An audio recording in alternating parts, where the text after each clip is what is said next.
Sa kanyang paningin, iyon lang ang maito mahal na equipment, top tier, espesyal na gamit para sa content creation.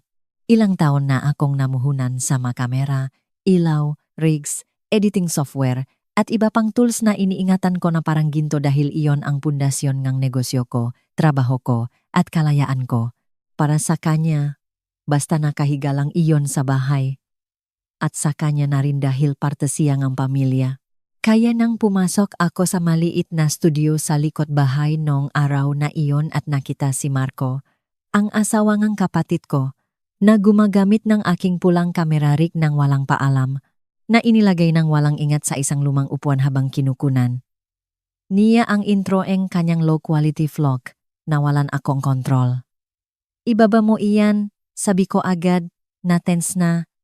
Hindi iyan para sa iyo, hindi siya natinak. Hindi siya nagmukhang guilty. Tumingin siya sa akin at gumiti ng mayabang at walang pakialam. Ano ba problema mo? Akala mo ba sa iyo lang lahat dito? Kumurap ako, gulat. Sa akin iyan. Bawat piraso sa setup na iyan, binili ko gamit ang pera ko. Tumawa siya na parang sobra akong dramatiko. Pamilya tayo. Nakatira ka rito. Parang lahat naman ay shared, di ba? Hindi pa ako nakakasagot nang pumasok si Erika mula sa kusina, pinatuyo ang maga kamay gamit ang tuwalya. Savannah, sabi niya sa tono na lagi niyang ginagamit na parang lahat ay kasalanan ko. Seryoso, huwag mo namang palakihin. Parang estranghero ka na. Hindi naman niya nasira. Tinitigan ko siya. Hindi iyon ang punto. Hindi mo ginagamit ang gamit ng iba nang walang paalam. Sumali si Marco sa pagtawa. Ano, sisingilin mo ba ako? Pero ang susunod na sinabi ni Erika ang tumago sa akin. Tingnan mo. Hindi ka naman kailangan. Relax lang. Ang katahimikan pagkatapos ay matalim. Hindi dahil malakas, kundi dahil kinumpirma, nito ang matagal ko nang tinatanggi. Wala silang respeto sa akin. Wala silang halaga sa akin. Nakikita nila ako at lahat ng dala ko bilang background lang. Ang libre na gamit, ang libre na tirahan, ang libre na tulong sa kanilang channel kapag nagmamakawa sila na tingnan ko lang ang lighting o ay edit pa ang isang clip. At kapag naglagay ako ng boundary, ako pa ang problema.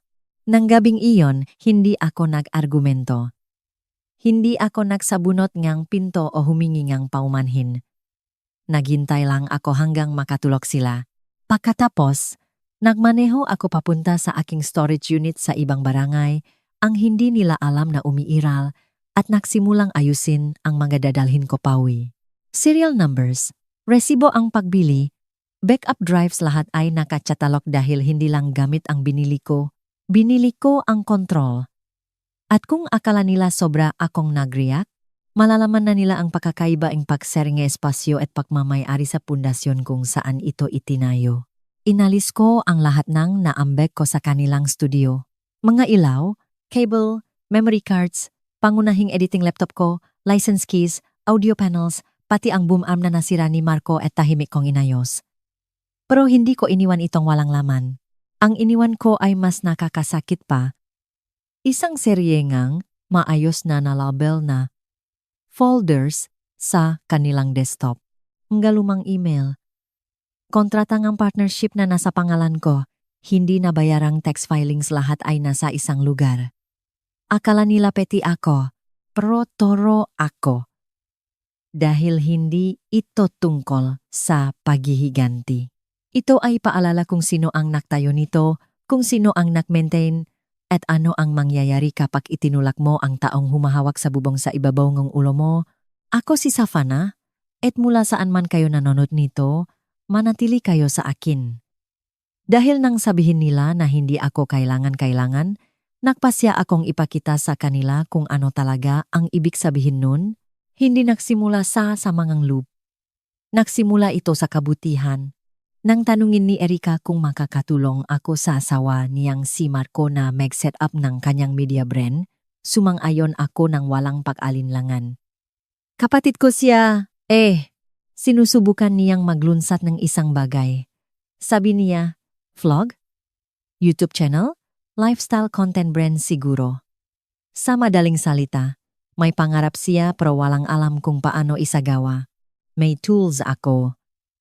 May karanasan ako. May tunay na skills ako. Kaya inialok ko ang aking makamera, ilaw, editing software hindi bilang show lang ng suporta. At sa simula, masarap ang pakiramdam. Parang parte ako ngang isang bagay. Sama-sama naming kinunan ang intro nila. Tinulungan ko silang gumawang logo. Dinisenyo ko pa ang thumbnail templates. Nang humingi si Erikang tulong na i-edit ang batch ng videos bago ang deadline ng brand, nakpuyat ako hanggang madaling araw sa loob ng 3 gabi. Hindi ako humingi ng credit. Hindi ako humingi ng bayad dahil akala ko ganito ang ginagawa ng pamilya.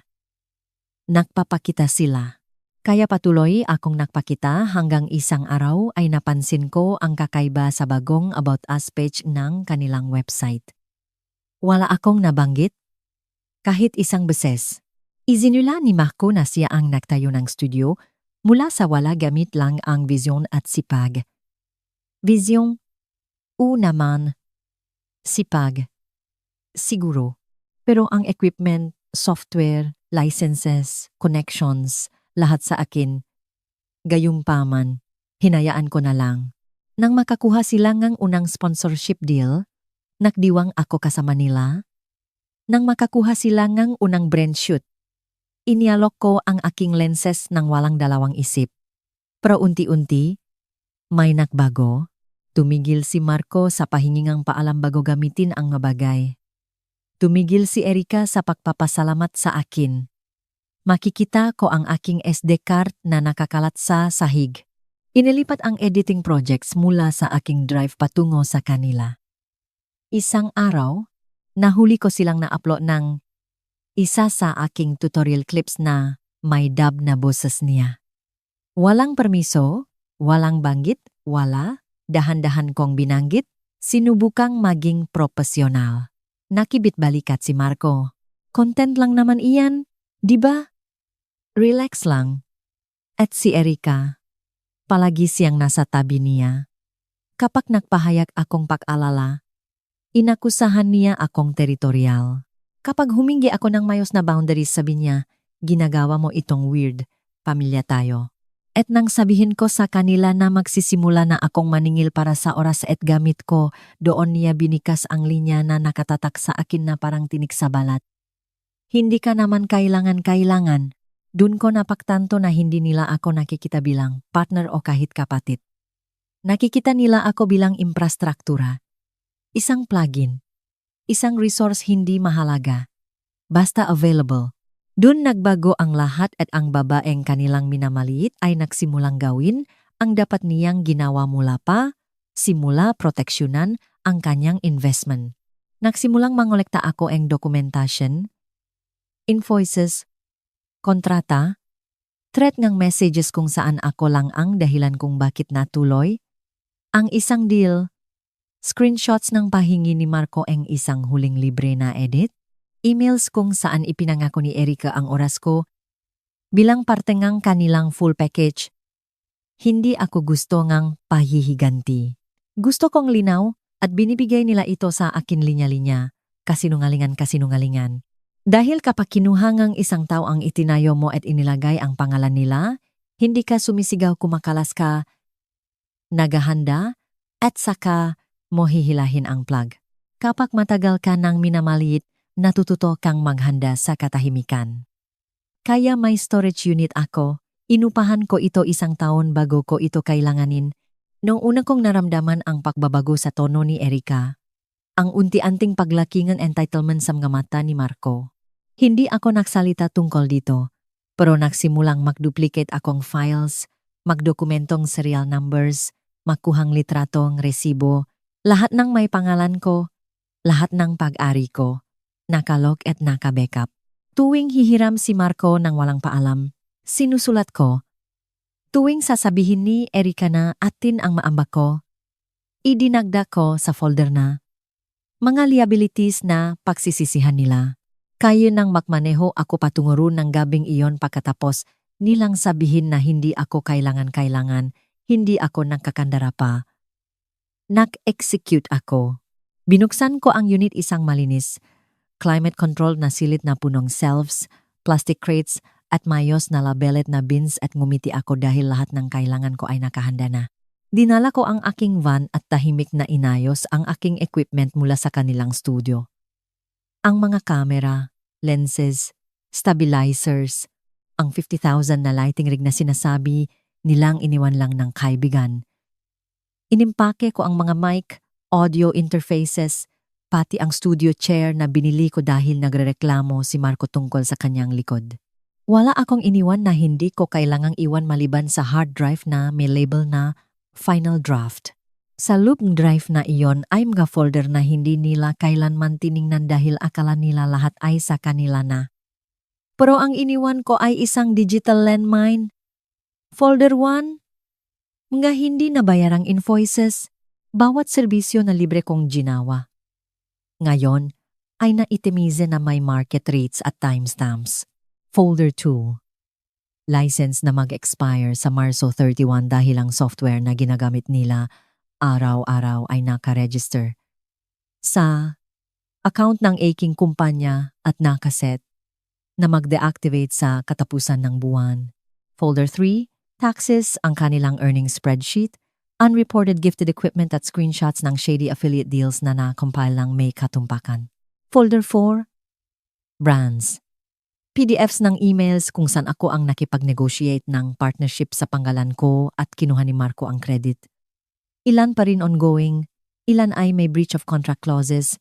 Iyon ang lahat ng akala nila ay naitago na nila sa ilalim ng charm at delusion.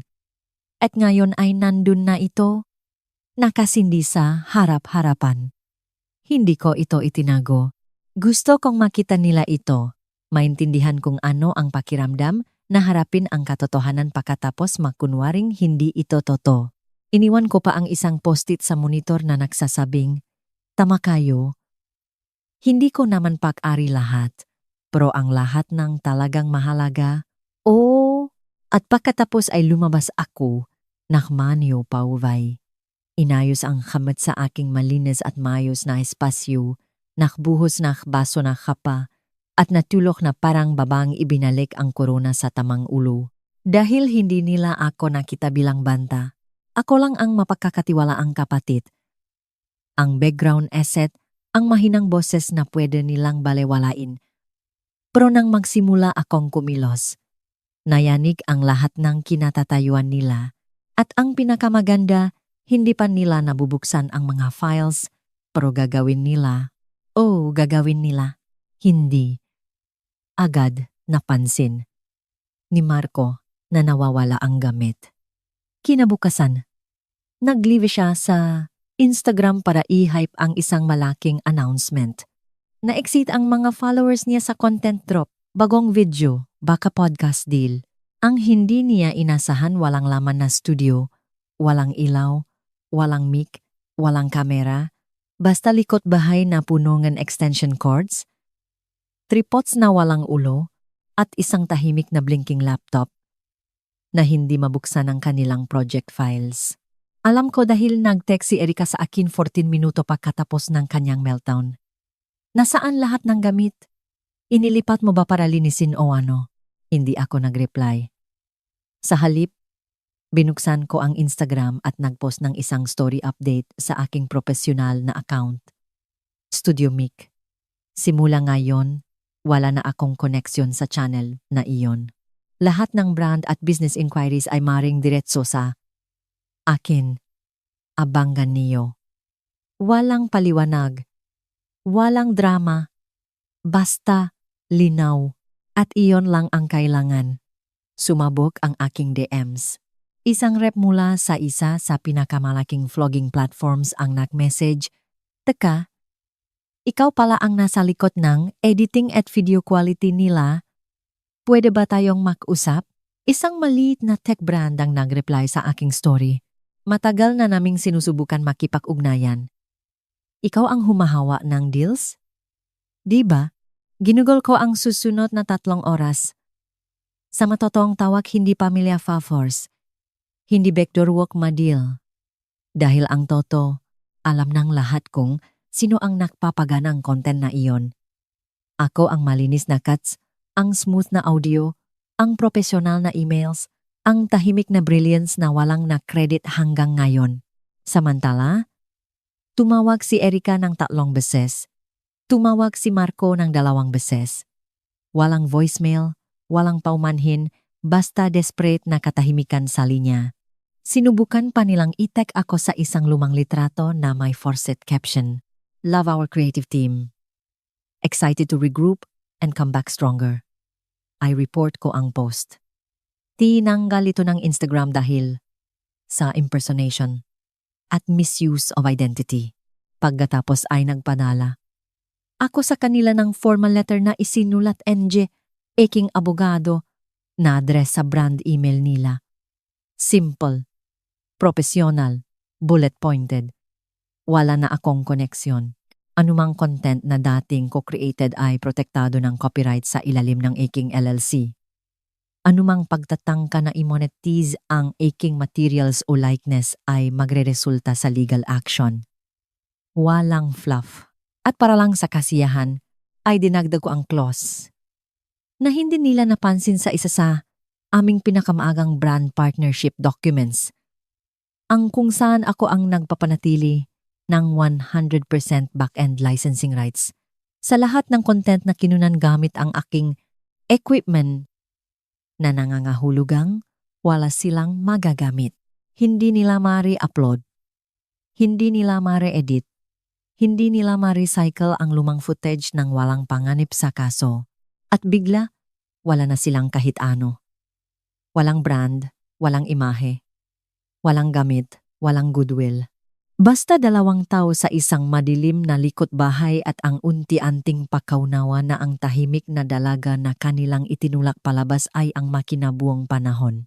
Sinasabi nilang ang rock bottom ay nangyayari ng sabay-sabay.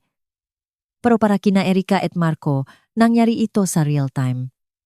Ang unang dagok ay dumating 2 araw pagkatapos ngang aking Instagram story.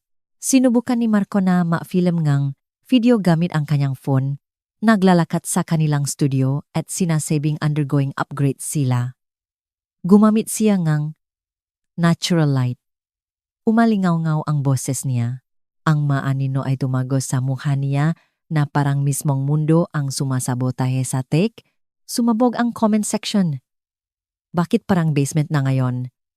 Nawala ba ang equipment niyo? Nasaan si Savannah? Hindi nila pinansin ang mga tanong hanggang hindi na nila kaya.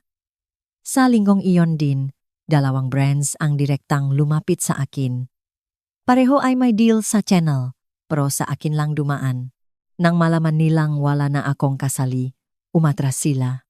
Isa pa ay humingi ng refund. Nag-text si Erika sa akin. Pwede ba tayong mag-usap? Sinasabi ng mga brands na lahat ay nasa panggalan mo. Hindi namin alam. Binlock ko siya. Hindi ako malupit. Tapos na ako dahil hindi sila nagpakialam ng akala nila kailangan ako. Ngayong nakakagulo sila sa copyright strikes at nawawalan ng sponsors, biglang mahalaga ako. Sinubukan ni Marco na ay re-upload ang isa sa tutorial videos na in-edit ko. Ang may aching graphics, aching voice-over, at aching transitions. Nag-file ako ngang copyright claim sa loop ngang 1 oras. Tinanggal ito sa loop ngang 2.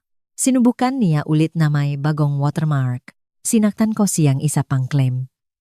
Sa pagkakataong ito, nagbigay si YouTube ng strike. 3 strikes at mawawala ang channel. Hindi na siya sumubok ngang pangatlo. Sa halip, gumawa siyang Shaki Instagram Live, mababa ang boses, nanginginig ang makamay, na ipinapaliwanag na rebranding sila at magfo-focus muna sa pamilya. Brutal ang makomento. Translation: nawala ang editor niyo. Dapat binayaran niyo si Savannah. Ito ang dahilan kung bakit hindi ninyo sinusuno ang talent. Paano kayo magre-rebrand kung hindi naman kayo ang brand? Nawala si Erika sa social media ng isang buong linggo. Pagkatapos, tahimik na nag-pause ang kanilang channel ng text pause. Nag-pause muna kami sa content. Salamat sa pagsama sa amin. Babalik kami soon. Hindi sila babalik dahil sa likod ng mga eksena. Lahat ay gumuho. 3 brands na ang nagpadala ng breach of contract notices. 2 invoices ang bumalik. Isang maliit na PR account pa ay nagpost ng screenshot mula sa leaked email na nagpapakita ng pagsigaw ni Marco sa isang brand rep dahil sa pakikipag-usap sa akin sa likod niya.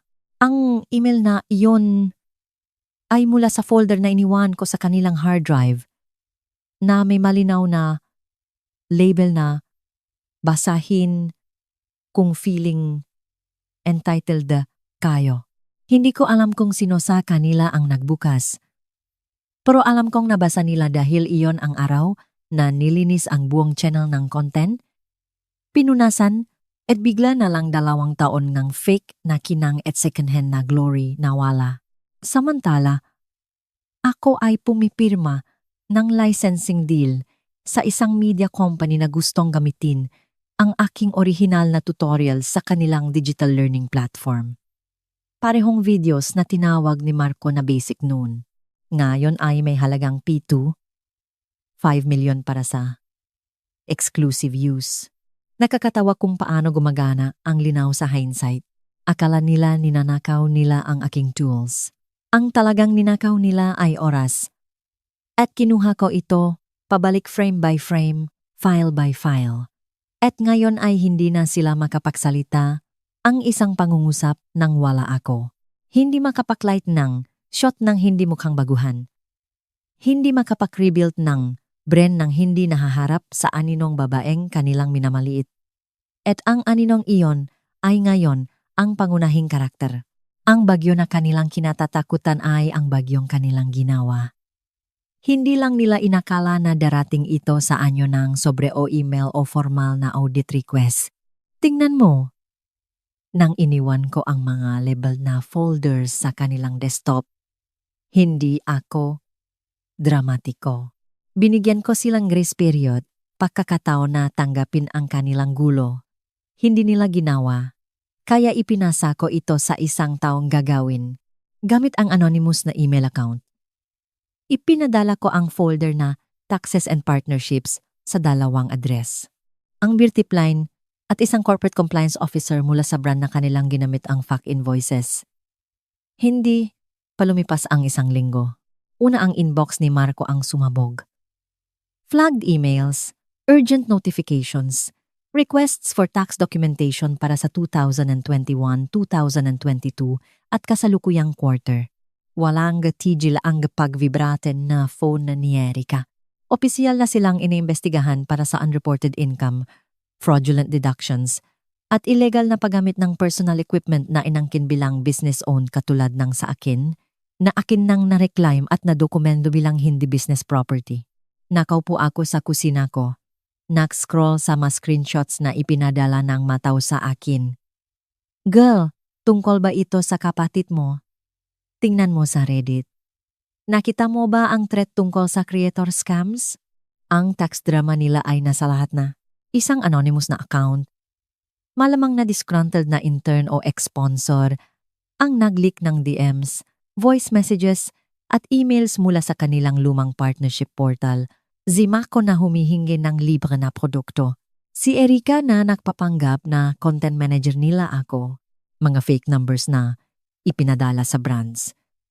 Pati ang pitch deck na dinisenyo ko na may watermark ko pa rin sa slide 3. Hindi ko kailangang magsalita.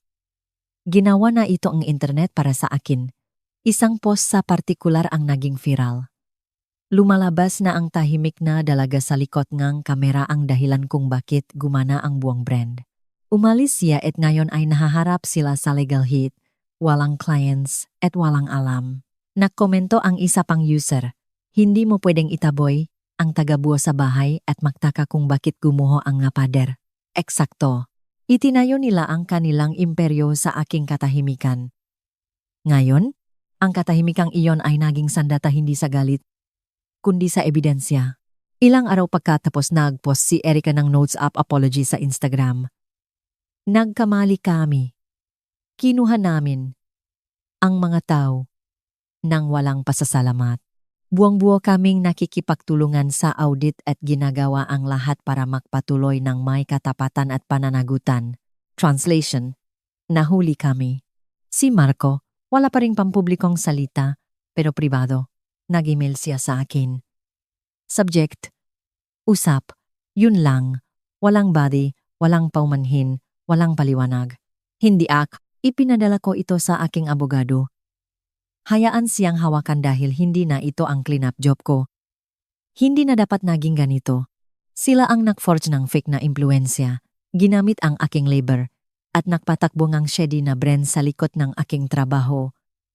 At ngayon ay pinapanot nila ang lahat na gumuho, hindi dahil sinira ko ito, kundi dahil tumigil ako sa pagawak nito. Binabalaan ko sila. Binigyan ko sila ng mga taon. At nang sabihin nila na hindi ako kailangan, tama sila. Hindi ako papalitan. Ako ay aalalahanin. At hindi bilang sidekick. Hindi bilang supplier ng equipment. Hindi bilang editor o helper bilang ang babaeng umalis at dinala ang buong ilusyon kasama niya. Tinawag nila akong replaceable. Sabi nila ako lang ang dalaga sa likod ngamit. Nakalimutan nila ang isang bagay na kritikal. Hindi ko kailangan ang spotlight para itayo ang stage. Pero ngayon, ang spotlight ay sa akin. Nagsimula ito ng maliit. Ilang DMs mula sa mga creators na sumunod sa pagbagsak. Pagkatapos ay dumating ang mga imbitasyon sa podcast. Pagkatapos ay isang request na magsalita sa isang creative tech panel na may titulong Credit the Creator. Sa likod ng bawat matagumpay na brand ay ang taong nakalimutan nilang banggitin. Halos tumanggi ako, pero naalala ko ang nga taon na ibinigay ko ng walang hinihinging credit. Ang magabing na-edit ako hanggang masakit ang magamay ko para lang marinig ang kapatid ko na nagpapasalamat kay Marco sa bawat video. Kaya pumunta ako, hindi mapait, hindi galit, handa. Nagsuot ako ngang simpleng itim na blazer at tumayo sa stage, hindi bilang babala kundi bilang blueprint. Gagamitin ng matao ang iyong katahimikan para itayo ang kanilang imahe. Sabi ko, hanggang kunin mo ang katahimikang iyon pabalik at gamitin ito para itayo ang sarili mo, ang palakpakan ay malakas. Pero hindi iyon ang peak. Ang peak ay dumating 2 linggo pagkatapos nang ilunsad ko ang sarili kong platform, isang malinis, profesional na solo content brand na nakatuon sa creator education, tutorials, templates, licensing rights, camera tricks, at post-production breakdowns. Lahat ng dati nilang ipinamakaawa sa akin na ipaliwanag, ngayon ay nasa likod ng paywall. Sa unang araw na binuksan ko ang enrollment, 3,800 katao ang nag-sign up. Sa loob ng 72 oras, mayroon akong 5 brand sponsors. Isa sa kanila ay ang kumpanya na dati nilang ginamit ang fake numbers para impress. Direktang lumapit sila sa akin. Lagi naming alam na ang magic ay galing sa iyo. Masaya kaming sa wakas ay lumabas ka. Ang irony, hindi ko man lang sinubukang sirain sila. Sa wakas ay nagtatayo lang akong isang bagay. Nang wala sila, walang kompromiso, walang shared credit, walang guilt. Ang mga taong nagsabing hindi ako kailangan ay ngayon ay nanonood mula sa malayo, hindi makapag-recreate kahit isang fraction ngang ginawa ko para sa kanila. Bawat post ko ngayon ay nagte-trend. Bawat story na ibinahagi ko ay na-screenshot. At bawat client na pinirmahan ko ay nagpapaalala sa akin ng isang bagay. Ito ang pakiramdam ng pagiging irreplaceable. Ito ay parang pagtulog ng walang phone na nagvivibrate dahil sa last-minute favors. Ito ay parang pagpasok sa isang shoot na may equipment na binili ko gamit ang mga kamay na ijinagalang. Ito ay parang tinatanong, paano mo ginawa iyan? Sa halip na sabihin, dapat magpasalamat ka na pinayagan kang tumulong. At ang pinakamaganda, ginawa ko ito lahat pagkatapos nila akong bitawan. Ang pagtanggi nila ay hindi ang aking katapusan. Ito ang aking ignition. Hindi na ako nagtatago. Hindi sa likod ng kamera. Hindi sa likod ng pangarap ng iba. Hindi sa likod ng pamilyang alam lang kung paano kumuha. Muling itinayo ko mula sa simula. Pero sa pagkakataong ito ay gumamit ako ng brick na hindi nila makukuhang muli at mga blueprint na hindi nila maunawaan. Ngayon kapag pumasok ako sa isang kwarto, hindi ko iniisip kung gusto nila ako. Alam kong ako ang dahilan kung bakit puno ito. At kapag binanggit ng isang tao ang pangalan ko, binabanggit nila ito nang may credit, nang may respeto, nang may bigat dahil hindi ako ang kanilang assistant. Hindi ako ang editor, hindi ako ang sidekick, ako ang brand. 6 na buwan na mula nang umalis ako. 6 na buwan mula nang hubarin ko ang kanilang studio, isinara ang nga pinto sa kaguluhan at nagsimulang magtayo ng isang bagay na hindi makukuha. At sa panahong iyon, kahit isang beses ay hindi ko sila na-miss. Hindi ang ingay, hindi ang guilt, hindi ang parang nga pagtingin nila sa akin na parang swerte lang ako na tinolerate. Pero gayong paman, bumalik ako hindi para makipag-ugnayan, kundi para maalala. Tahimik ang bahay nang huminto ako. Wala ang sasakyan nila. Ang porch light ay kumikislap. Isang dul na paalala na walang nak-maintain ng kahit ano mula nang umalis ang glue na humahawak sa lahat. Pumasok ako gamit ang spareki na alam kong hindi nila kailan mampapalitan. Halos hindi nagbago ang likod bahay. Parehong gasgas na dingding, parehong workbench na may manchang kape. Pero ang shelf kung saan dating nakaupo ang lahat ng gamit ko walang laman. Ang natira ay isang kahon sa sulok, cardboard na may markang save old stuff sa marker.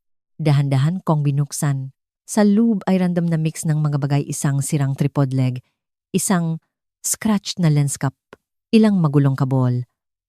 At sa ibaba, isang maliit na photoprint, isang still mula sa isa sa aming unang shoots. Ako ito na nakayos ng ilaw habang nakpose si Marco. Walang credit, siyempre. Hinawakan ko ito ng isang segundo. Hindi dahil sa nostalgia, kundi dahil sa linaw, dahil kahit sa litratong iyon, mukha akong hindi bagay. Hindi dahil hindi ako dapat naroon, kundi dahil lagi akong dapat nasa ibang lugar. Tumayo ako. Inilagay ang larawan sa walang laman na shelf kung saan dating nakaupo ang aking kamera at kinuha ang huling item mula sa bulsangang aking coat, isang USB drive. Isinaksak ko ito sa kanilang lumang blinking laptop at in-upload ang isang file, maikling video lang. Itim na screen, puting text. 14 segundo. Ito ay nagsasabing, ang kinuha ko ay ang aking magabagay. Ang iniwan ko ay ang katotohanan. Itayo ninyo ang gusto ninyo. Basta alam ninyo na hindi ito tatayo sa mga balikat na inyong sinira. Inalis ko ang drive, iniwan ito sa keyboard, at lumabas. Walang drama, walang pagsabog. Basta hintayin. Dahil ang paghihiganti ay hindi laging kailangang malakas. Minsan, ang katahimikan ang sumisiga. Hindi na ako nakarinig mula sa kanila pagkatapos nun. Hindi direktang, kahit papaano. Pero ilang linggo pagkatapos, may nakpadala sa aking ng screenshot, isang komento na iniwan ni Erica sa YouTube video ng isang creator. Bigyan ng credit ang nga nasa likod ng eksena. Trust me, mas mahalaga sila kaysa sa inakala ninyo. Para sa show ba? Siguro. Pero hindi na iyon ang concern ko. May sarili na akong nga proyekto ngayon. Kumikinang ang aking education platform na umabot na sa 75,000 users. Magiging speaker ako sa isang creator ethics panel sa Maynila sa susunod na buwan. Pinirmahan ko ang aking unang book deal. Title pending pa. Pero ang working draft ay nagsasabing, akala niyo ba sa inyo lahat? At iba pang mga kasinungalingan na sinasabi nila kapag natatakot sila sa kapangyarihan mo. At ako, natutulog ako ng mahimbing dahil ang iniwan ko ay hindi lang nawawalang equipment o malamig na katahimikan. Ito ay isang mensahe na kung itatayo mo ang iyong mundo sa likod ng talento ng iba, kung kukuha ka, kukutya, pupunasan, at ipakakanulo at tatawagin itong collaboration. Ang araw na aalis sila, hindi mo lang mawawala ang isang resource. Mawawala ang pundasyon mo. At kapag ang pundasyong iyon ay isang babae na tulad ko, mawawala sa iyo ang lahat. Akala nila lumabas ako na walang dala. Pero kinuha ko ang lahat ng mahalaga at iniwan sila sa isang bagay na hindi nila kailanman ibinigay sa akin ang katotohanan. Kung ikaw ay nahihirapan sa mga taong hindi nagpapahalaga sa iyong ambag sa pamilya o negosyo, tandaan mo, proteksyonan ang sarili mo ng maaga, maging toro sa dokumentasyon, at kapag oras na, lumabas ng may dignidad. Ang tunay na halaga mo ay lalabas kapag tumigil ka na sa pahawak sa kanilang mundo